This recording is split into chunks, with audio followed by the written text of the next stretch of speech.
तिमीलाई मैले बेच्न भनेर ल्याउने तिमीले त्यसो गर्ने हो तिमी रोको ह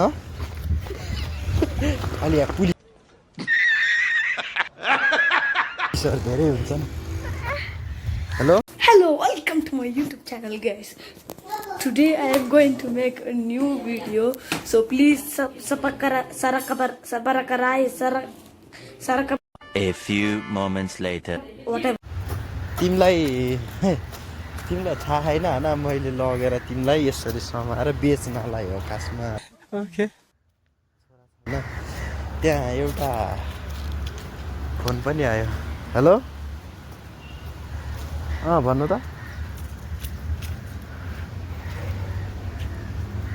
त्यो एउटा बच्चा चाहियो भन्दै हुनुहुन्थ्यो नि मैले त्यो एकजना हाम्रो दाइको त्यसलाई यसो उठाएको छु होइन कहाँ जाने अनि लान्न क्या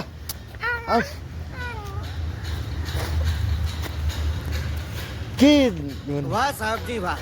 हल्का रोइरहेको कि केटा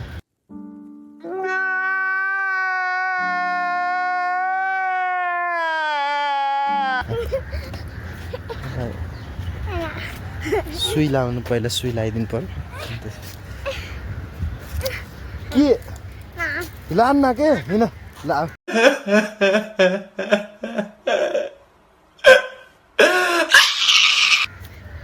त्यही बिस्कुट किनिदिन्छु भनेर फकाएर लिएर आएको छु हजुर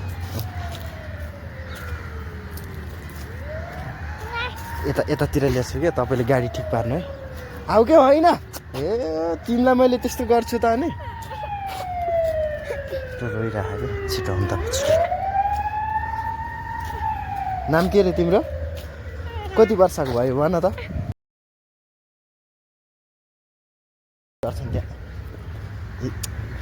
होइन अलि गाली गर्छन्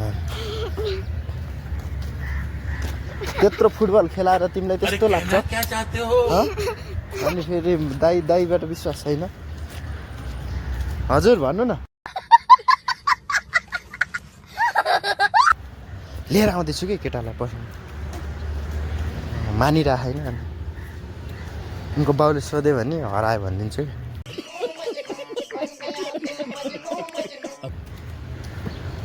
मैले त देखाएको थिएन भन्छु के भन्नु अरे ऊ लिएर आउनु न ऊ गाडी लिएर आउनु कि तपाईँले म त्यतै लिएर आउँछु क्यान्टिनमा आउनु कति वर्षको भयो तिमी भाइ भन त कति वर्षको भयो किन कति वर्षको भयो भन कि कति वर्षको भयो नत्र फेरि अहिले भन न कति वर्षको भयो 1 वर्ष 8 वर्षको 1 वर्षको होइन 1 वर्षको होइन 5-7 वर्षको 7-8 वर्षको हुन्छ ए अहिले फेरि तिमीलाई मैले बेच्न भनेर ल्याएको छु आऊ क्या अहिले फेरि पिट्छु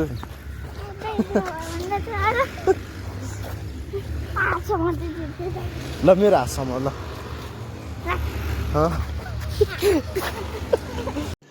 रुको जरा सबर करो अनि मैले तिमीलाई बेचेँ त तिमीलाई डर लाग्थ्यो होइन कति डर आएको थियो यता हेर न अनि किन उता हेरेको त डर आएको थियो खै बाबुले के किन्यो अहिले ओहो चाउ चिसो कसले किनिदिएको रे खाने ल हामीले है अनि अघि तिमी कति धेरै डराएको है ल भाइसितको सानो प्र्याङ्क भाइ सबैजना लाइक गरिदिनु होला भन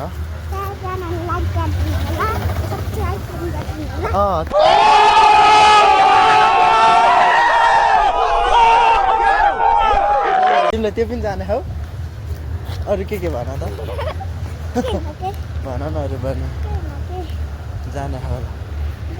ल भाइसितको हाम्रो सानो मिनी ब्लग यहाँ समाप्त भयो भाइ ल सबजना बाई बाई गरिदियो दाइले डराउनु दिनुभयो भन दिएन न ल बाई बाई ल आज के लिए फिलहाल इतना ही। आपकी तरह मैं भी मायूस हूँ, लेकिन उम्मीद पर दुनिया कायम है। दिल दुखा है लेकिन टूटा तो नहीं है।